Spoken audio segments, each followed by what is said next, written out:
What is up? I'm Miguel Antonio, and you are listening to the Live and Create podcast. It's where I interview artists and entrepreneurs about what it means to live a great life and create great things. And before we jump into the podcast, I'd love for you to check out my band, Run With It. Here's a clip from one of our songs called It's Not Over. With this blood on my mouth, they almost knocked me out. I was down and they were counting. I could hear in the crowd, they had it all figured out. Tried to kill me with this shouting. Where did they see that look in my eye? Stood up, the crowd fell silent. Day in and deep, ready to fight. This is not the end. I know it's not over. Won't stop till we won. Keep on moving forward. Go and tell them we're not done. I know it's not over. Let's shine like the sun. He's still getting bolder. Go and tell them we're not done. If you like what you heard, make sure you check us out at Run With It Band, at Run With It Band, everywhere you follow people at, or go to runwithitband.net. It'll take you to all the different links you want to go to, and there'll be a little button you can click for booking information. Now for today's podcast. The Live and Create podcast.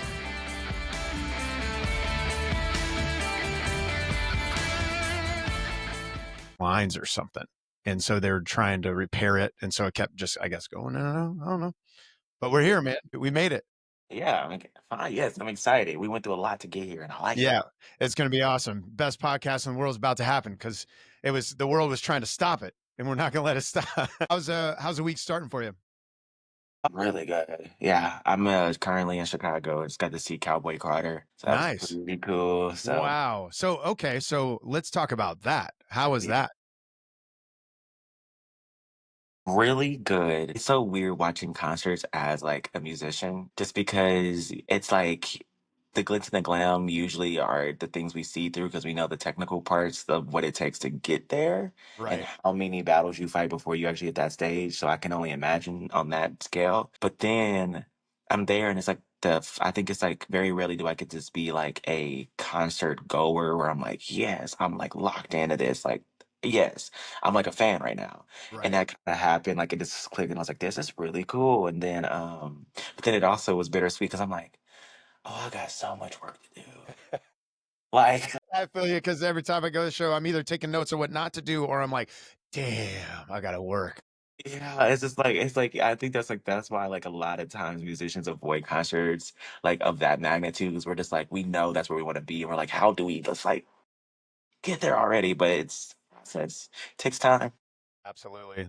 I was studying, I'm going through a book right now about Linkin Park and their career from like the first band, which was called Zero, to like the height, right? Where they're playing only stadiums. And it was just fascinating to think about like this band that played in a small little club for 500 people and then what it takes to go to like all you play is arenas. Like after 2 or 3 years, that's all they played was arenas. And their first show in the club was ass. They literally had everyone walk out. They said everyone walked out and they just stared at us like, so how do you go from that to, there? Then you see something like Beyonce's creating. I'm curious for you as you're observing it. I know you haven't had a lot of time to process it at this point, but was there any like takeaways? Like okay, I see where that is. Is there something in your brain right now where like, ooh, here's my next step towards that? Okay, that's like pretty for me. That's multi-layered, but I think the like main things really is roots, like foundation. And that's like across the board. Like, I think when we do this for an extended period of time in the entertainment industry, we are constantly having to learn and then change and then re-angle and then reframe and then learning to restructure and then throw it all away and then try something. And you're constantly like evolving and changing and changing and changing. And then I think um, if you're doing it right, you get to a cycle where you're like, back to foundation. It's like you always have to come back to that like that thing. And I think for her show, I was watching it, and one thing I noticed, which I'm a huge nerd about vocals, like and singing. And I don't know what happens up here, but I'm like watching the show, but I'm watching like the technicals of the body. How's she carrying herself, how she's moving her head, how like, yeah, all that. I get it. Yeah, so I'm watching it and I'm just kind of realizing I'm like, because I've been working on a few ideas and theories in my head. I'm like, oh, that's actually a good approach to like approaching like a difficult vocal like that. Then as far as like, it goes with show and set list, people don't realize set list, you can have really good songs, you can have really horrible songs, but the set list and how and where you place them, it matters. And I think like we worry a lot about like the show being exciting and like every song being a moment. We don't realize that sometimes the set list is controlling the energy. And I think that for me was something I've always known, but it is like she's impeccable at it. It's crazy. Like you are listening to something, you're already like excited and then knows how to take your energy here and then bring you back somewhere like different and you're locked in. You're always watching it.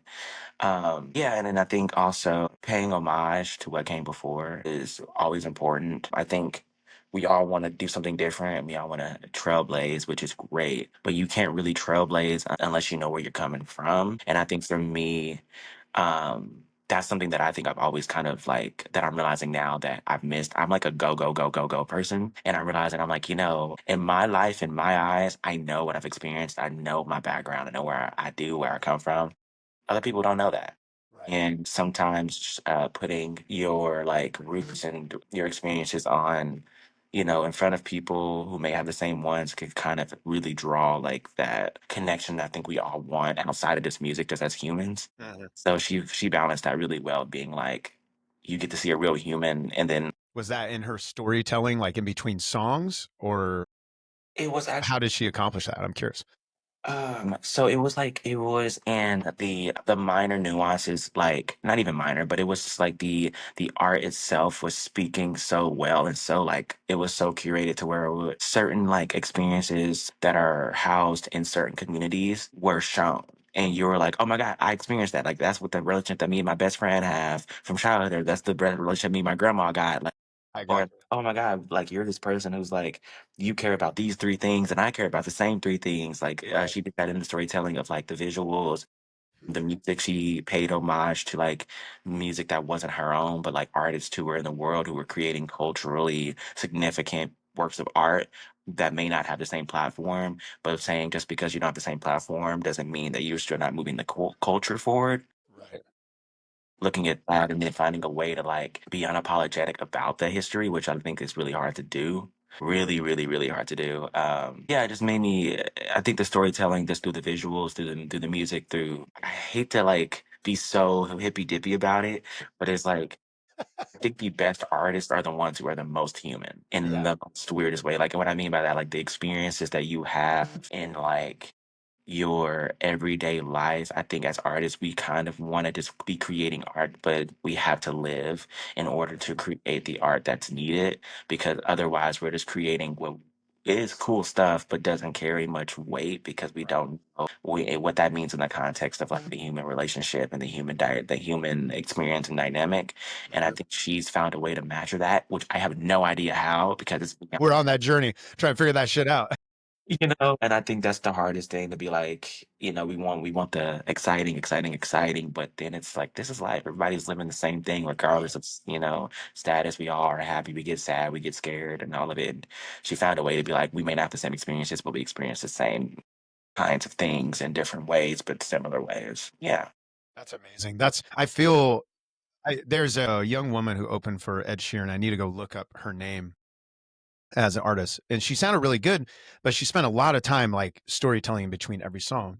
And that was the only piece, like for me, I typically gravitate towards shows that are very fast paced and like song, like Khaled came up right after and he was just like boom, boom, like hit after hit. And he killed it, like sounded amazing. And his songs, I didn't realize how many songs he actually had that were hits. I was like, man, that's amazing.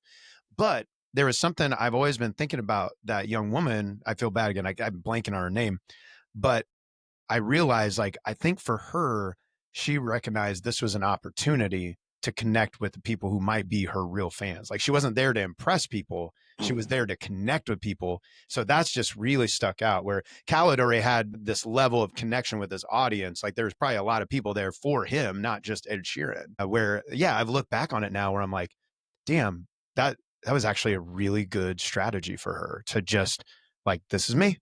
And some of you ain't gonna like it, but I am pouring myself into this art, and I'm like, kudos. Like that was really cool. I've been trying to like figure that out for our own show, like how that changes things too, depending on the audience and context, all that kind of stuff. And I think one of the biggest things that as an artist, and this is, I think lately I've been going through this thought process of, the new, like the multiple, like when you decide to be an artist, when you decide to be a musician, and then if you begin to find any kind of success in that, it's weird how this battle kind of begins of like when you are trying to show up as your most genuine, authentic self as a human, there are people and there will be people that will be like around you that will um love what you're doing but see it as a strategy, and that is such a weird thing, and it's like something I battle with intensely because it's like um it is a strategy, but there's like a connotation to it. There is like a something to it that makes you it feels negative. It feels almost like a form of manipulation. Right. And I realize that's something that I've always battled with because when I started my whole career, like, I kind of did it all because I didn't think that I would be able to even be where I am now. Right. Being 100%, like I just kind of was like, I'm going to make this project because I know that I can do this. And Lord knows I should have not made an album the first time I released anything. I did I the did, same thing. I went for the full album thing, and we look back on it. We're like, we probably shouldn't have done that. and it's a part of it. It's processed, yeah. And that's you hit on something really cool. They're really cool because there's this guy, Corey Jackson, country artist, who was on the podcast several months ago, and he was on, I believe, if I remember right, The Voice, and did really well. Doing all that. Team Blake, it was his team. And he's touring, doing all that thing. But he talked about the same idea of authenticity too, of like you're on camera and you got the cameras in there, and it's like you're thinking strategies, thinking all these things, but it's like when that camera comes on, you got to figure out like, how do I be myself? Which is such a weird question, right? Like we should just be able to be ourselves, but I think all those other things start getting in the way. And it's Mhm. like I almost wonder if the best strategy is authenticity, but the challenge is, how do you be authentic sometimes? Because you got all these other competing values that are coming at you and maybe boiling up inside you. I don't know. I'm just thinking through it. It's something I wrestle with a lot.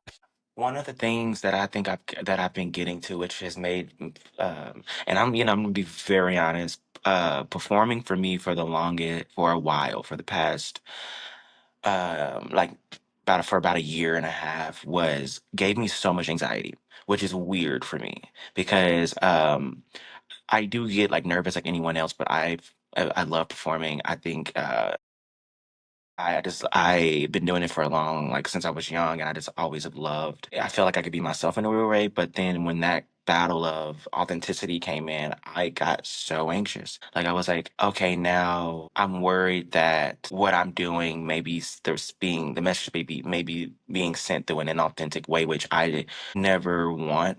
Then I realized the only way that I could break that was to be like, I'm going to be so intensely extremely myself, which means I'm going to bring you into what it feels like to have a conversation with Malik on a day. And so when I'm like talking to these crowd of people, like I literally walked on. I have said some out of pocket things, but I've walked on stage before, like right before I opened my mouth to like really sing. I was like, I got up here and forgot to go pee. Here we go.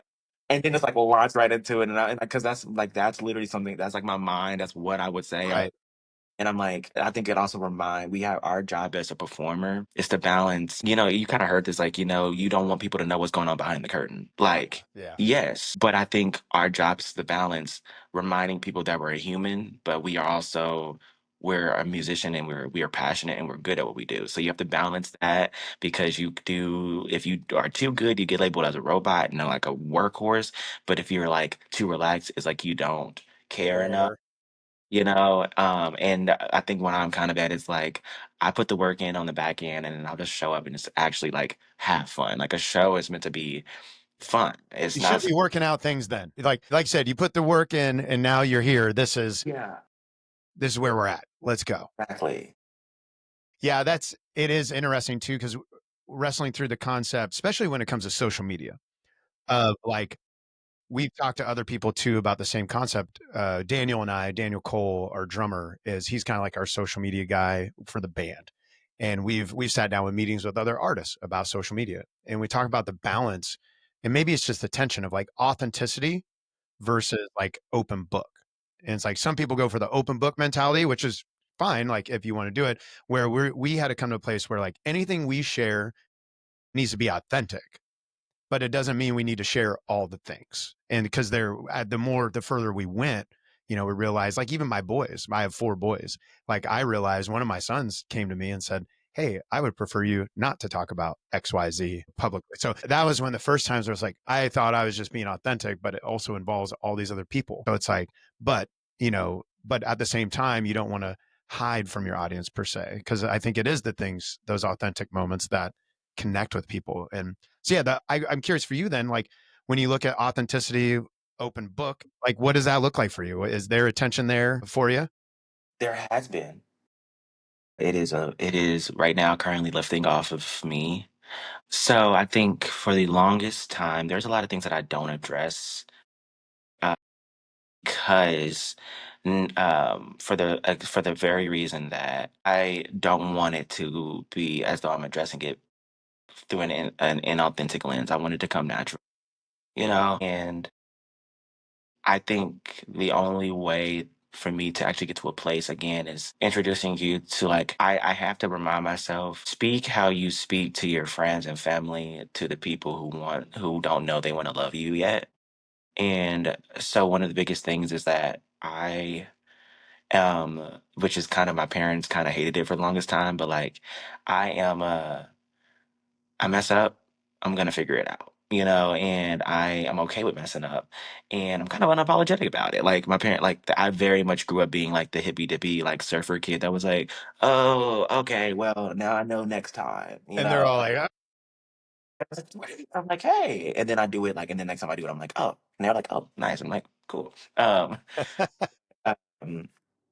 recently I just did a show in February 28th. It was the day I released my last EP. I did a show called Rock is Black. "Mhm." Oh my God, show was amazing. Yeah, We I made heard great things about it, man. And it's seen some cool clips. So yeah.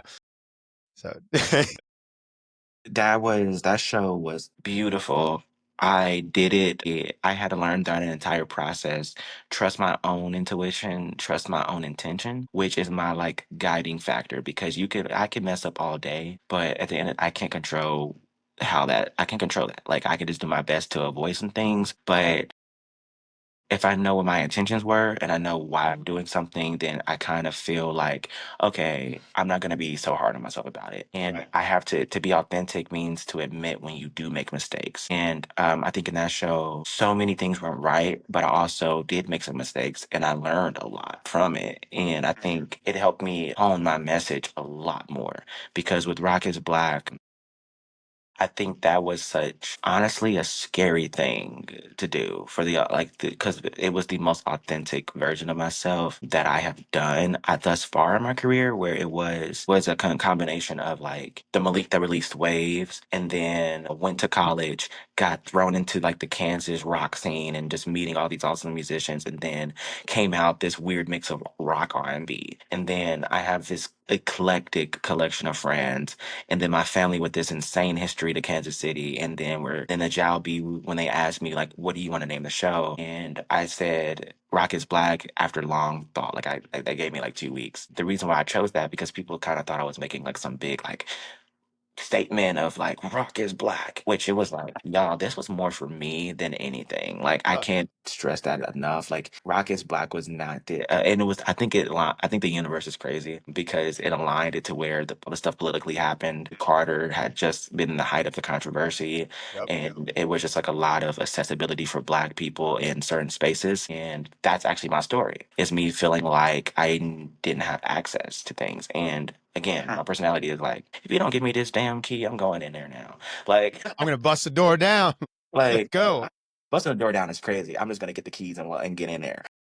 Now we're seeing the differences here. Like I'm just grab some shit. And we're breaking through. You're like, I'm find the key and be a little smarter about it. And I'm gonna walk in with some class. But thinking the thing is, I think that like, and I love it because when I made the message, I knew what it was going. I didn't know what it was going to cause conversationally. But the most authentic part of myself was like, I'm not gonna tell people what this meant when I said rock is black. Because yes, when I said we were honoring the history of black culture and black rock, and they thought that it was gonna be a history lesson of black rock artists. I'm like, y'all already know the history. We don't need to keep telling y'all. What needs and now is we need to show you how the history is moving us forward. And now for artists like me to exist, we're honoring these who came before by existing, period. And then it got to a point where it's finally someone asked, so rock is black. You're talking to like everybody who's not black. And I'm like, no, I'm not. I'm talking to my black people because we forgot that rock is black. Mm. I'm talking to myself because little Malik needed to have heard, hey, rock is black. You can like it. You can love it. You can live in it. And this show was honestly not even political. It was completely me healing my inner child, which is the most authentic thing that you could do because I grew up listening to all of these artists in the early 2000s who were all in indie rock, but they didn't look like me. I love the music regardless, and that lets you know like music should be loved regardless of background. But I would have loved to see somebody growing up that looked like me that was outside of just Lenny Kravitz, Right. that was a mainstream person that like showed that like you could be a black mainstream rock artist, And I think that was kind of like the way that I did that. And I loved that I was able to like do that. And I liked the artists that I picked and I liked the show. But I liked more than anything that it was the first time I felt like I said something with a show, and it wasn't just like a hey show from Malek Azrael and the vibes. It Look was how a awesome I am. Like, this is how awesome my band is. And good night, guys. No, exactly. sounds like something that definitely stirred people, got people thinking. Like, I think it's interesting that you wanted to leave it open ended for people to wrestle through things as well, which is very powerful. Yeah, Like I think that's the thing. Like we want to be understood so badly, but I think sometimes being misunderstood can cause a way more interesting conversation. exactly. Being sometimes seeing how someone interprets your message lets you see how they see the world. Right. And I'm just kind of like, okay, you needed this. That's Wrestle. a I love that point too, because I have always felt like I have to explain everything, whether it be like in my music or in life or whatever. Like even if I have to say no to something, I feel like I'm no because of XYZ. Where I had a mentor at one time, he was like, you don't have to explain anything. Like if you can't go to a thing, you can just say, no, I'm sorry, I can't make it. Yeah. And you have to give no explanation. And it was so unsettling. It even unsettles me right now, still to this day, to think about it. And I try to practice it, but especially when it comes to art, just letting things stand and fighting the urge to explain everything is a very powerful thing. Think one of the best experiences that I probably had was realizing like that I could be the Malik that I've always been. I think I've had like a really interesting journey, and one day I'll figure out how to talk about it. I'm still trying to figure out how to like not be long winded about it, like give like the spark notes because nobody needs to hear about like your every peak and valley. But the journey to like getting to a point of like I have always been a very like blunt like I didn't grow up reading the room. I grew up addressing it. I love that. I've never heard someone say it that way. I like that a lot. You know, I grew up addressing the room. because I was just kind of like, what is going on? Like literally I would like young kid walk in. I'm like, why is everybody being so awkward? Super. Oh, oh, do something. You know, but it got to a point where like I forgot how to do that because I tried to read the room and I'm trying to appease and I'm trying to not step on toes, and then I realized it that kind of factored into like a lot of places where you try not to make people awkward and you try to make people comfortable, and then you end up not saying anything. I had a situation where someone was like, well, why do you like have this big light on your camera? This sounds so left field right now, but you're gonna see why. Finally I just kind of did the work to get back to myself, and I'm like, because I'm black and you need to see me. Like you can't see me like without being like you're in a dark space. Like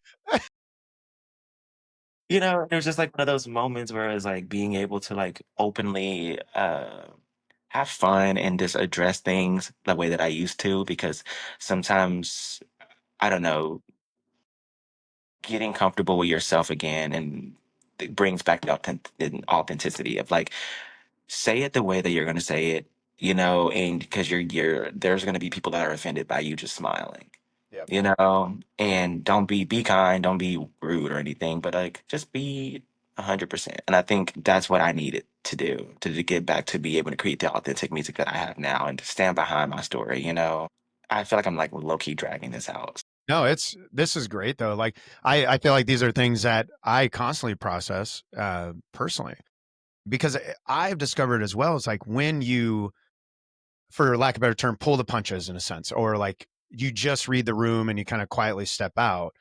I've noticed for myself, like long term, those are the relationships that end up going south anyway.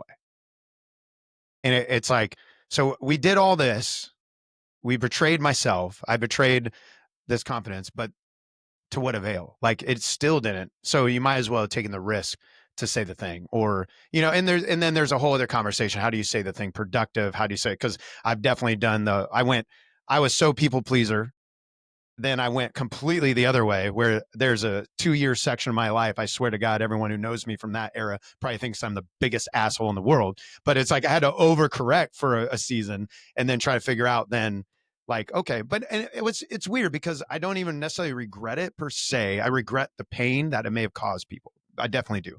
But I think personally, I almost needed to go that direction too, to like, and then to come back like, oh, I don't like hurting people like either. So how do you not portray your future self or your current self, but also love the people around you? I think that's a interpersonally and personally is a very powerful place to be. But then when it comes to art as well is another conversation. There is a dark side to introspection that people don't talk about. You are literally, when you are thinking about how you do something, how you show up, constantly, it's like a dark form of like, some could label it as narcissism. And I Yep. think because you're constantly thinking, but it's not in the ways of like, it's not the fun kind of narcissism when you're like, oh, I think I'm the shit. Like, yeah, it's like the type of like, oh my God, am I a horrible person? And the way that I'm doing it, am I being understood? And it's like, Right. and then you look up and you see these people who are succeeding and who are free, who are not thinking about how they are appearing. They're just showing up Mhm. and that's it. Right. And it's a sense of control. And I think letting go of that control is the hardest thing to do as an artist, because we have to let go of control of so much already. Yeah. And so when we have to do that again, it feels exhausting. But the dark side of introspection that I had to break was, I'm not thinking about how you take what I said. Therapy, first of all, got to thank my therapist for this. But it was, my job is not to worry about how you respond to what I say. My job is to say it. Right. And I think like that's where again have to treasure intention. And I think getting outside of that, again, like you said, finding that balance of like, you don't want to hurt people, then treasure intention. If you don't want to hurt people, but you got to just say like, this ain't it. Mhm. I've had a lot of creatively, like I have friends that I work with. My friend who's an engineer. We didn't work well together for a second, like when we first started, because we had so many ideas, but we weren't talking well to each other, Yeah. or we weren't understanding each other, or it was more of like, actually, it was more of, I didn't know how to tell him what I did and didn't like. Yeah. I tried to like imply things, and then finally I got to a point I was like, I don't like it, and it was like that honesty, and he did not like it, like for us. It actually sparked, and that's what I said. It sparked what started off as like a tense conversation, went so deep into how we interpret what we're creating. Yeah. And then we were like, had I not just been like, I don't like, just get it out, because he didn't respond. Like I said, it's my job for him to respond to how he, like, what I say is my point to say it. And I said it, and his response was not something that necessarily I was looking for, but the end goal is exactly what I wanted. Right. Well, And in I think collaboration, I found the more you do that, the more it gives permission for everyone else in the room to do the same thing. And so it makes the conversations go faster in a sense where you start getting that rhythm. And it sucks at first because sometimes you're like, this is a cool thing I brought in here. And they're like, it's kind of ass. So let's fix this and this, like, and learning how to do the clarifying questions and going through. But yeah, there is a freedom that I think whenever someone in the room is willing to say, no, I don't like that. That's not hitting, it's not getting to where like let's consider something else, though those kind of things gives permission to everybody else, I feel like, to collaborate honestly too. What's that? It cut out, sorry about that. there's a dark side to that too. In what way? So like there's the people like because like it's like really like my favorite response from a person is when they say, I don't want to like it because it's weird, but it's good. You know, like they're like, I wasn't expecting for that to hit the way that it hit because it means they're allowing their ego to be out of the space to be like, That's good, yeah, I um, feel you. and it was like, and I think that's what, oh, one of my best friends who I work with, who actually recorded my last EP, he said something, and this is why I was like, we're going to work together for a long time, where he was like, I don't care about being right or dying on a hill. I want to do what the song needs. Right. And I was like, okay. And he goes, music comes first. He was like, so if I say I don't like something, I'm not saying it because I'm trying to impose my thoughts. He was like, well, try both and we will decide what works actually. Like if we both go, oh, and we've had a lot of situations where it's been like, I've been like, that's really good. I actually like kind of hated the idea, but Hmm. I like the execution. Or and vice versa for me. Like there's a song called Room for You on my last EP that we wanted to get something that for through that whole project that felt like it could be listened to in early 2000s on radio. That was the goal. I had to do a lot of work because I work with a lot of indie musicians who hate pop. Yeah. Pop is actually not all pop, but like pop is a really cool space because there's so much you can do with it. But I was making a rock project from being an R&B pop background, and it got to a point. But also, I'm very indie, like in the way that I write song structure wise.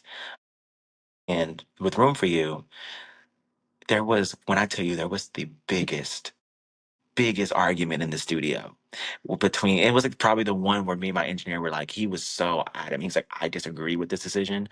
He was like, we need to just cut it off at like 3 minutes 30. I was like, fuck 3 minutes and 30. I'm gonna do 4 minutes and 15. You know what? 4 minutes and 30. And you said that, let's go six, let's go. Like like the idea was the reason why is because um I actually had to throw it back at him. I was like, music comes first, and the song needed my personality more than ever on it. And that meant extending it and putting a piece that actually ended up being like the band's favorite part where we were kind of doing like a gospel jam at the end of a rock song, indie rock song. Like, let that sink in. Like, it's very subtle, but it's very much like, you kind of like, if you know, you know. But when we hear it back and he kind of goes, all right, like the, the engineer turns. There was a season where my guys wanted to put a halftime breakdown like in the chorus of like every song.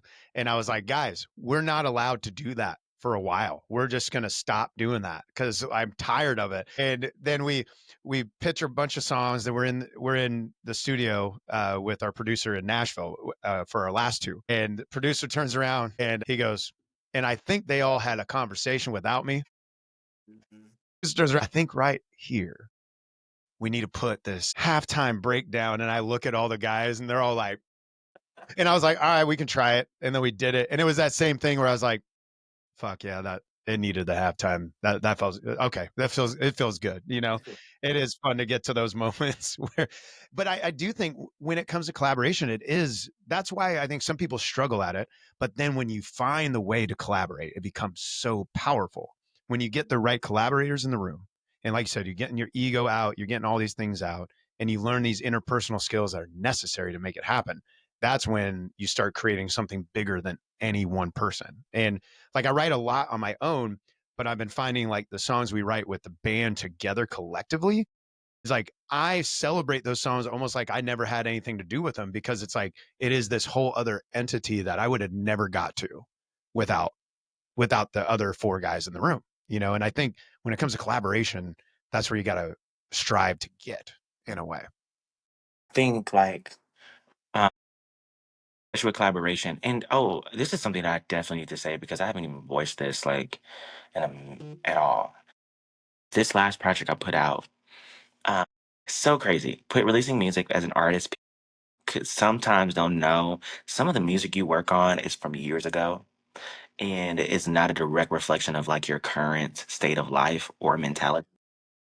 And people don't know what it feels like. It actually kind of it took like about 2 years to like really finish.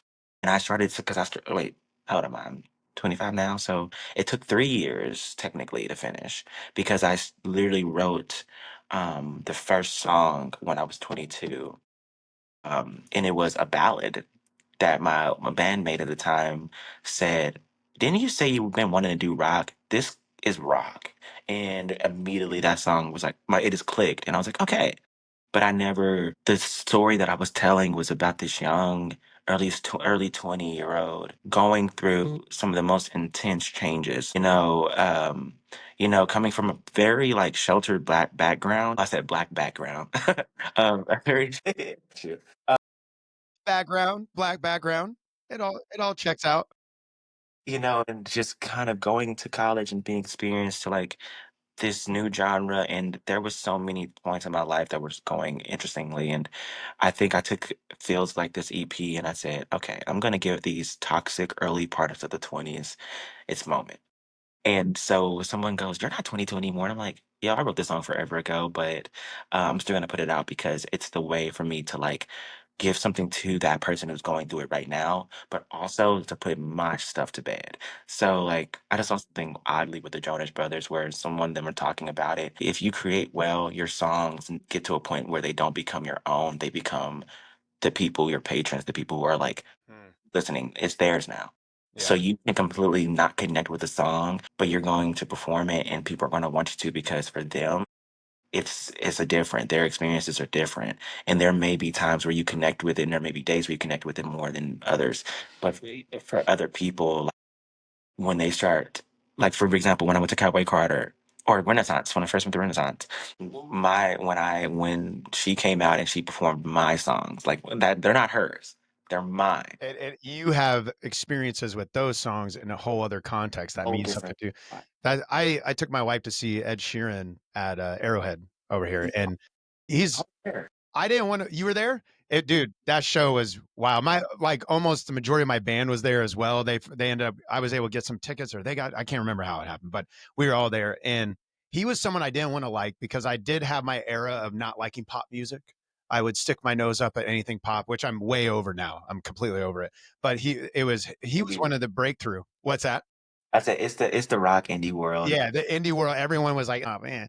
But then I watched him one night. It was Austin City Limits, and it was just him and that acoustic guitar, and I was like, "Oh my god, this guy is so talented." And anyways, we go there, and that's what I noticed. I was watching the crowd and watching my wife as he was singing these songs, and I'm like these songs mean I know what they mean to my wife, and I know like the person next to her that they had took on a whole other meaning, and somehow he's managed to craft this world that 60,000 people that night all had a different experience with and have made it their own. And that was such a powerful moment as a songwriter of just, I stopped singing, I stopped dancing, I just watched like the audience. And I'm like, how do you craft something like this?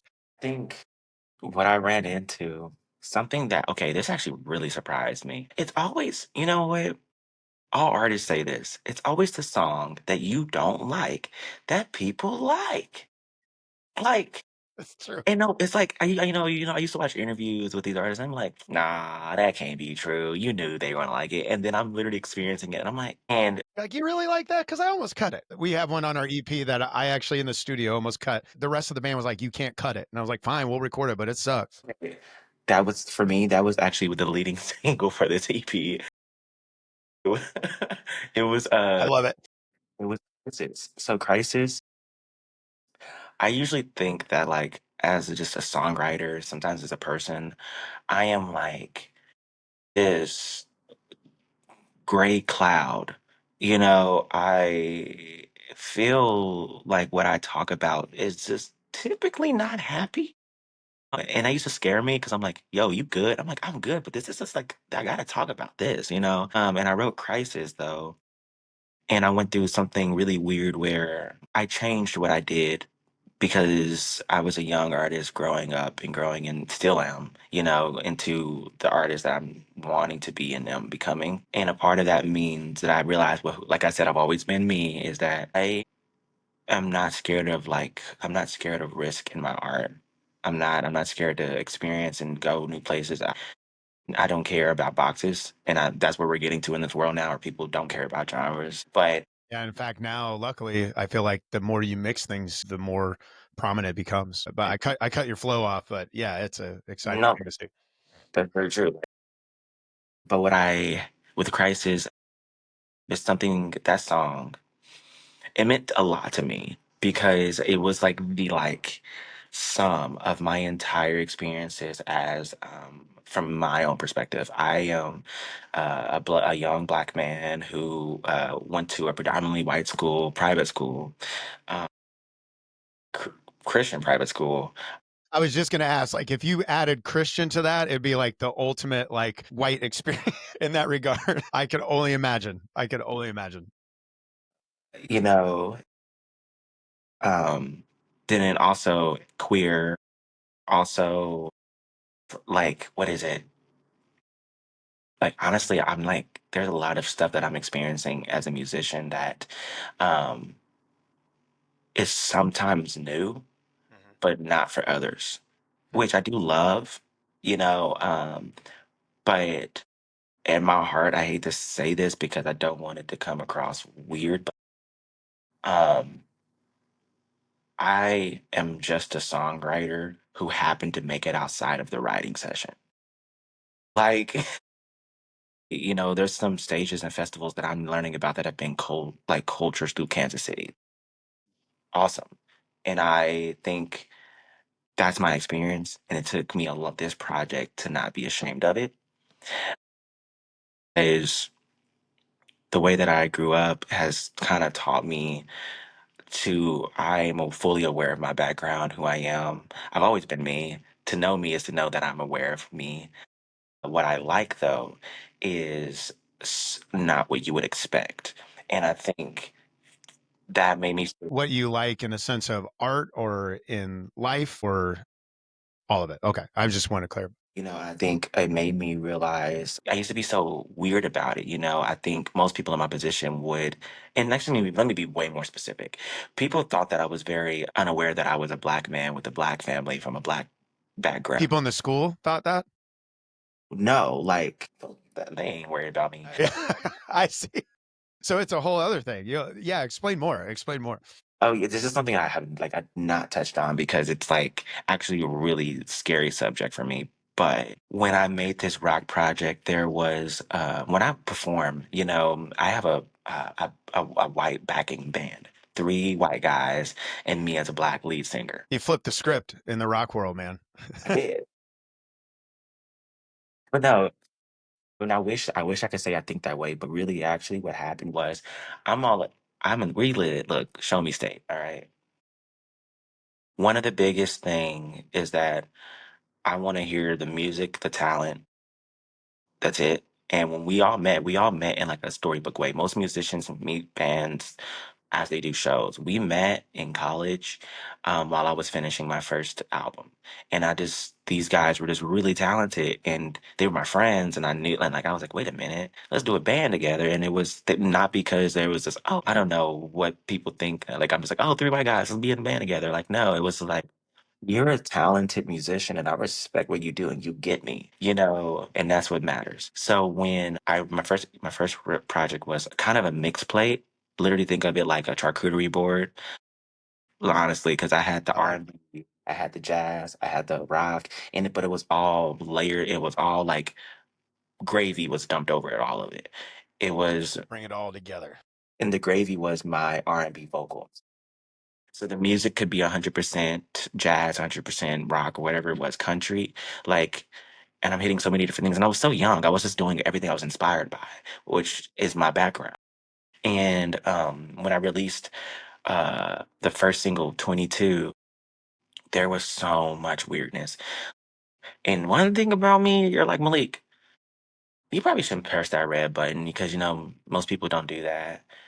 And most people you don't do that, you should not press that red button. I'm like, Gonna press the button.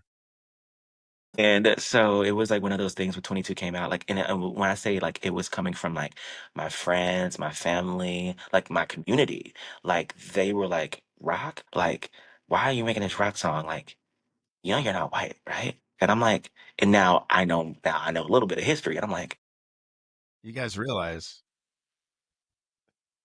yeah, I'm one of the only Nickelback. yeah. Like, because for me, it was an era. Their first album for me When it was first came out, like that shit was like, I remember like yelling that stuff out in my car. Yeah. that's I was on a community. I'm in part of like this sync community where we're all working on licensing and stuff. And someone was like, what's your hot take? And my hot take was Nickelback was not as bad as everyone says they were. You remember you liked it. And I think that's the thing, that's just like I think about the music I was listening to growing up. And that's why I think my history is so interesting because it is all over the place and it represents me to the T. Like, Yeah. you got that private school kid, but you also have like, growing up in the bowels of Grandview and gospel, and jazz, and then going to again back to this Christian private school, learning that more contemporary Latin, and then still being friends with being my best friend being a jazz musician in KC, and then growing up listening to AC/DC, and then Luther Vandross, and then Beyonce, and I'm just like You got all a over. hell of a playlist, my man. A hell of Dude, a I playlist. tell you, I can go from listening to some weird stuff. I So I'm dig it. like, let's get back to like the But oh, go ahead. Sorry. think when and I had someone say this, and when my family are like surprised that I released this music, and that was actually going to be a one-off. Had no one said anything, I was gonna be like, I'm just gonna release this one song because it's fun, it's 22, it's young, it's punk, it's everything. And then they told me we don't do that, and I was like, we do now. So yeah, I'm gonna do it because it's like one thing that I want to do is like I've always grown up with people imposing their views and their opinions on my life and how I should present myself as just a black man. And I was like, and they do that to artists and they do that to black artists. They did that to artists of color. Like, and I was like, I need to make this project as just a young person. Like, that's just it. Like, regardless of race, regardless of like all this stuff, I need to talk about my experiences and I need to do it in what I'm inspired by. And at the current time of college, I was obsessed with Y2K again. Hey, what's Year 2000. Oh, okay. I'm with you now. I gotcha.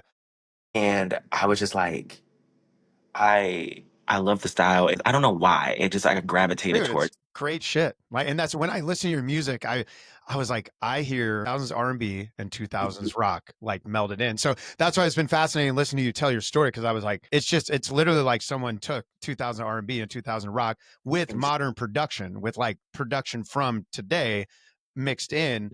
And I love it. Like our band gets compared to like with our newer stuff, like the Killers, that kind of vibe, like from that era, like Fall Out Boy and that kind of shit. And I'm here for it, man. Yeah, First of that's great. all, this is the most I've ever been seen as an artist because the way that you just hit the nail on the head, that's Gene, that was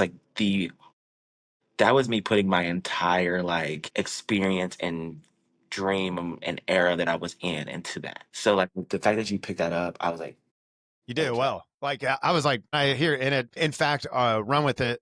Like our main focus is original music, but we also do like a cover side, like party band, corporate weddings. Just making them like three of us are full time, so we got to figure out how do we keep money coming in. And one of our products that we have is Run With It 2K, is what we call it. But I like how you call it Y2K, but we call it Run With It 2K, and it's primarily focused on like that era because we had to recognize that's influencing. It's like we're taking that with some hip hop elements with our newer stuff where we're doing like collaborations and trying to bring it into like what is the era now.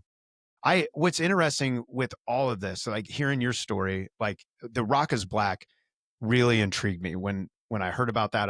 I saw your TikTok videos pop up, like seeing that in my feed. It reminds me. So when I was in college, one of my roommates, Not what's up? that. I'm so sorry about the TikTok videos. I be Don't doing be it. sorry. I was like, I love it. You could tell like your performance was really strong. You could tell the audience was like bought in. You could tell you're a kick-ass vocalist. Like all these things were present. But it got me thinking because I remember in college, there's actually two stories now that I have in my brain because you said the Christian college, the white Christian college thing. But my roommate, his name is Stefan. He's a black man, and he came in one day, and I'm like chilling with my guitar, my acoustic guitar. He's like, dude, let me play with that. And he like puts it on, and he's like kind of just dinking around. He doesn't know shit about music, and then he just looks at me. He starts cracking. He's like cracking up. He's like, dude, if people from like where I grew up saw me with this acoustic guitar, they would be like, what the hell are you doing stuff on? And I started laughing. I was like, you do recognize like Robert Johnson? Like, have you ever heard of him? And he's like, Yeah. no. And I was sitting here trying to tell him like literally all the big white rock groups stole all the music from the black blues artists. And that's when he was like, no shit. And I was like, yes, like rock truly is black. Like it grew out of like in primarily a American art form because I'm telling you things you obviously already know from your push with this, but that's what really got me too because I'm like I don't think most people, whether black or white, like any race, understands like what happened in rock history and where things came from. And then how, like, even down to the point, Eric Clapton has an album called From the Cradle. Are you familiar with that one? Mm. And what they did is he hired a band and they recreated all the old blues recordings to a Mm. T because they recorded them live. So there's a lot of mistakes. He made the band learn the mistakes in the recordings because he basically came to a point. My understanding is that Eric Clapton came to a point to recognize we stole all of this music. So now we have to pay homage to the people we built our careers off of. And so, yeah, this, what you're talking about, melding all these, even how your family was like, what are you doing rock? But you're like, no, this is where it is. Like, that's really where it started.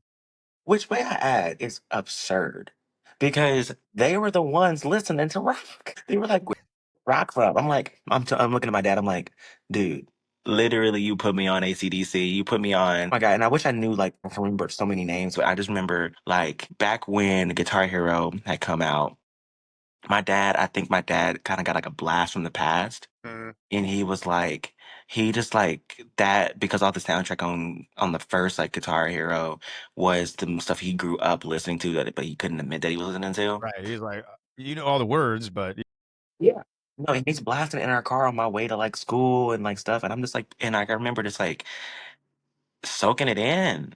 So it was weird that they were like surprised by that, and then they see it, and then like they kind of see, they're like, oh yeah, I see it. I see it. Yeah. Very weird that that was a very interesting energy. But I was gonna say like, but that was kind of to the point where even now like I've had a friend who asked when I was going to be done with my indie rock phase. you're like, oh, well, I was going to be done with it, but I'm not now. Exactly. Literally, I'm like, the thing is, if you stop asking me questions and let me just do me, you might get exactly what you want.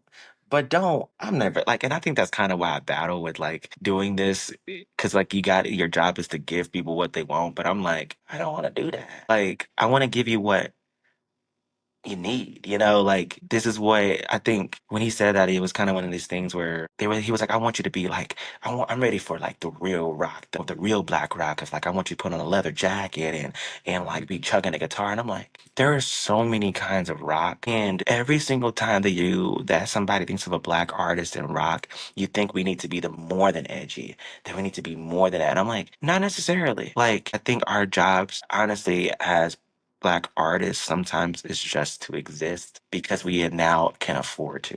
And we now have the ability to. And it doesn't mean we're whitewashed. And yes, we could have, like, my background does have a lot of introduction or, I guess, exposure to white culture and whiteness. But I think it's one of those biggest things where I've never been confused about who I am. I've never needed to be. I think more than anything, I think as a black young person, I just felt like I had access to all of it because, which is, I think, what's the catch-22 between, like, I hate to say it, two opposing communities. The opposing communities in the white and black spaces have the same idea in that we have restricted access. And that's honestly the most annoying similarity. Restricted access in the sense like someone who's white may not be able to. So, like for example, like Eminem as an example, he's one of the few rappers that's been able to cross over in that sense and be taken seriously.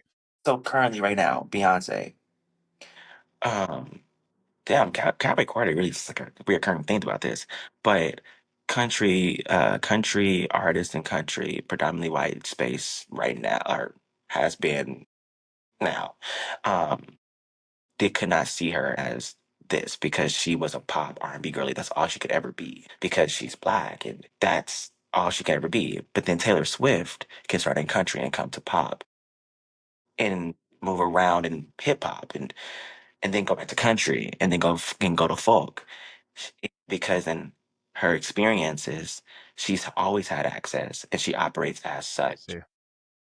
And then, but when Beyonce did that, now you have the country, you know, Kendra feeling that. But you also have some in the black community. When she first started, let's be honest, there were a lot of people in the black community who were like, we don't do rock. Like, that's not I mean, we don't do country. What's that? That's weird. We don't do that. And then what she did, she built a world so potent in the history of it and so potent in the, her roots and her association with it that it became people started reclaiming things they didn't even know they had access to. Yeah. And I think for me, I was privileged. That's where my privilege is that I was delusional, some may say. Let's do it all. I want to do it all. I want to be a rock star, but I also want to be an R&B artist. I want to be like, Right. I want to be out here like singing like D'Angelo, but I also want to be a rock star like freaking Nickelback, Prince, Lenny, like all the big people. I want to be both. Yeah. And I don't think I need to because the current day has steered because we don't get the numbers that we get being black artists doing other things outside of rap, hip hop, and R&B, because that is such a hard pill to swallow. And my question is why? Well, wasn't there? I think I'm getting the name wrong, but wasn't there like a Grammy for a time? It wasn't like black music. I think they called it urban music. You know what I'm talking about? Yes, yes, But yes. all it meant was you were black and you did like It wasn't even black music. criminalized. Really? Okay, so I didn't even recognize that part. I think it was Pharrell was talking about it in an interview one time where he's like, they kept trying to say like I'm urban music, but like you can't put what I'm doing in like whatever they're calling urban music, but that basically is just like you're black, so here's your work.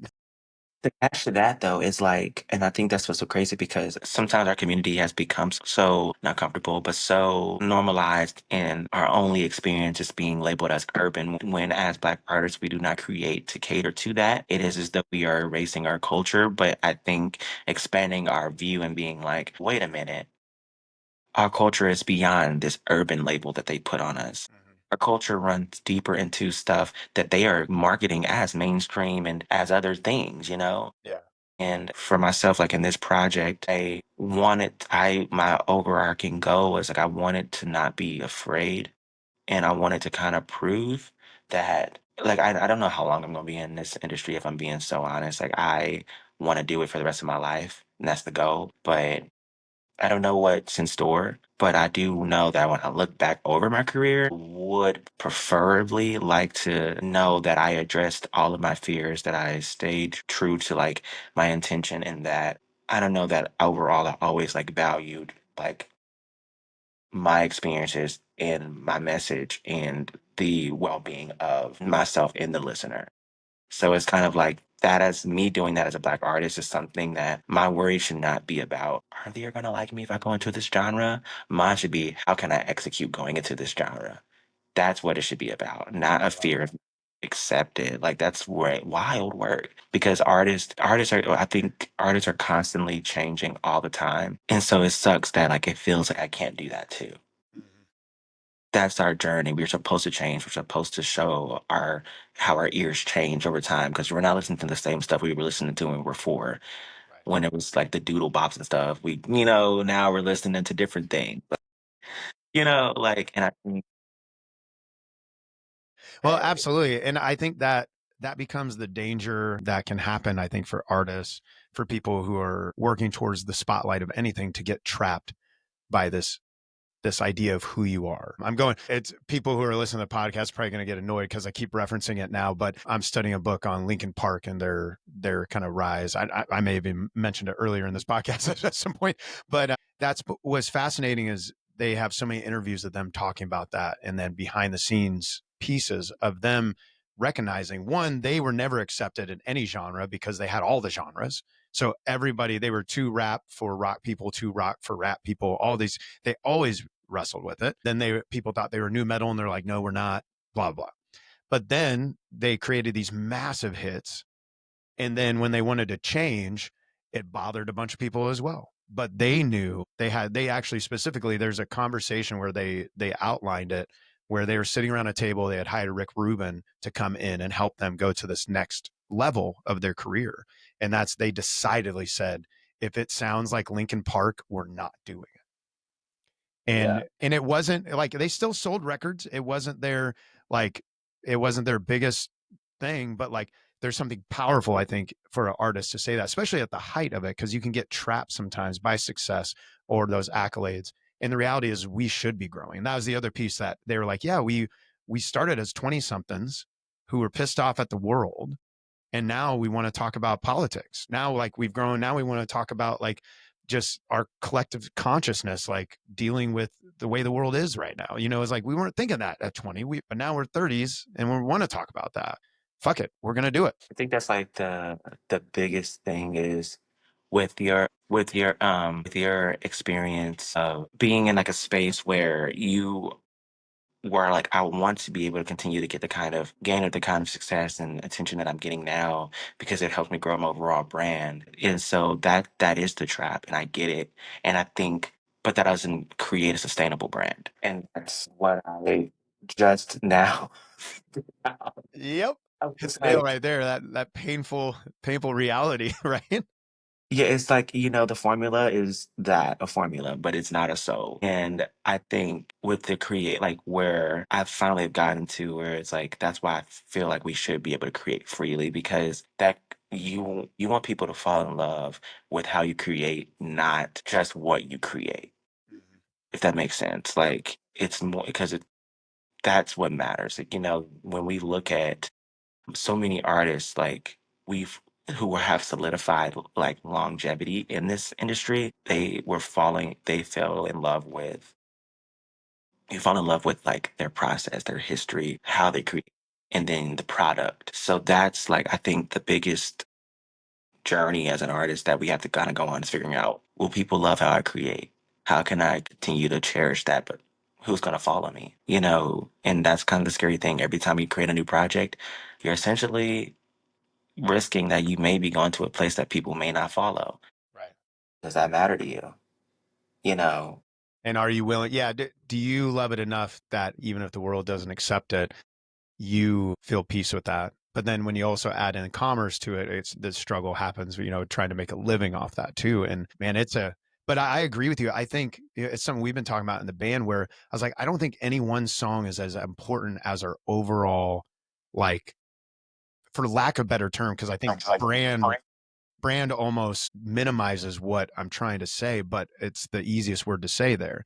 It's like the overall universe that we live in, right? Like, so like the artists, like Linkin Park is a great example where the body of their work, I don't like all their songs, but kind of like what they stood for and who they were, like kept me to this day when they're not, even the original band that they were, I still study stuff about them. Or like Jay-Z, for example. Jay-Z decidedly said, here's the end of the albums I'm ever going to create.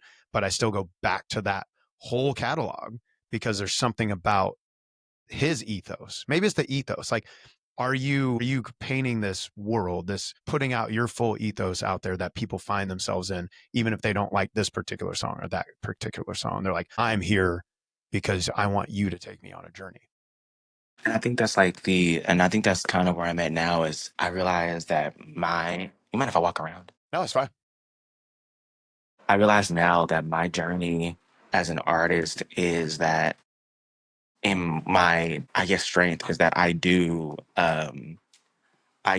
create in a different way than I feel most artists at my age have. And in my perspective. And I'm not saying I'm doing anything new because that's not it, but it is more of an energy of I know that I can talk about what I've been through more than what someone else has been through. And that is my journey. And that's what I want people to to pay attention to and buy into is that.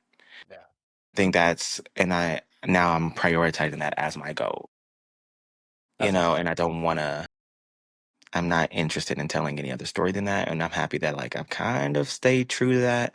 I've had a few moments where I almost didn't, Right. but I actually love my band for that because they kind of always kind of keep me like, "Mm, yeah, that ain't it." Well, and there's even artists, like with huge careers that they do have an era where they look back on and they're like, yeah, I was trying to do a thing. I was trying to be a thing that I wasn't. And it And just even wasn't that working. becomes, yeah. But it's like almost that still was part of their process, in a way too. But dude, I just realized how far we are in time. It's such a great conversation. But unfortunately, Yeah. I do have to, I imagine you got a million things to do too, but I I just gotta wanted to, catch a train back to Kansas City now. oh, it's almost time. So let's do Yeah. the last two questions real Yeah. quick of the podcast. So right now, how would you define living a great life? Oh, that's a really good question. Living a great life, what that looks like for me is one, I'm gonna sit down for this. Living a great life for me now is being 100% in love with how you make mistakes and how you learn. That is for me the biggest thing. That also being unapologetic about not knowing better when you didn't know better, pursuing things and creating for yourself, regardless of what is coming out. Just creating for yourself. That's a successful life to me. That's awesome. That's awesome.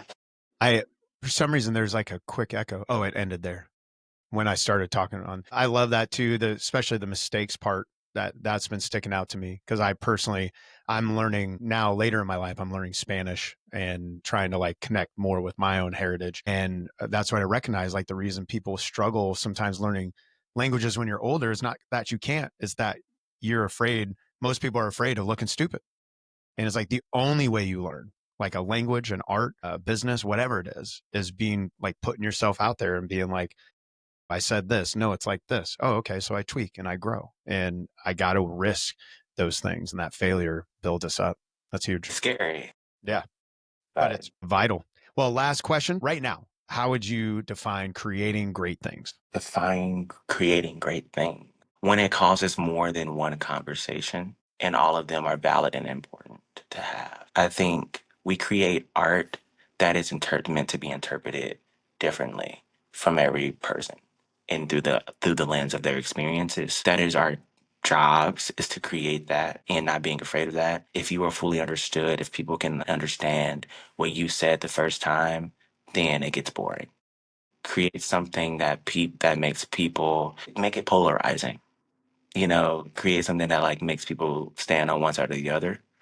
If and then also if you don't want to do that, be intentional about creating something that's not polarizing, but have intention. I think more than anything. That's Yeah. awesome. Well, let folks know how they can connect with you, check out the music, and follow this journey that you're on. Honestly, you can follow me under Malek Azrael, Malek Azrael, Azrael, everywhere. YouTube, Tidal. I'm on Tidal, y'all. Nice. Did I say YouTube? Yep. Yeah, you had YouTube in there. YouTube. That's awesome. Well, thanks for making the time. Oh, wait. Instagram. Is that what you Yes. said? Instagram and go listen to our new EP Feels Like and run the streams up. We need the love, It's weird being an artist. I love ending on that. Thank you for listening to the Live and Create podcast. If you like what you heard, make sure you subscribe and leave a comment or a review. The Live and Create podcast.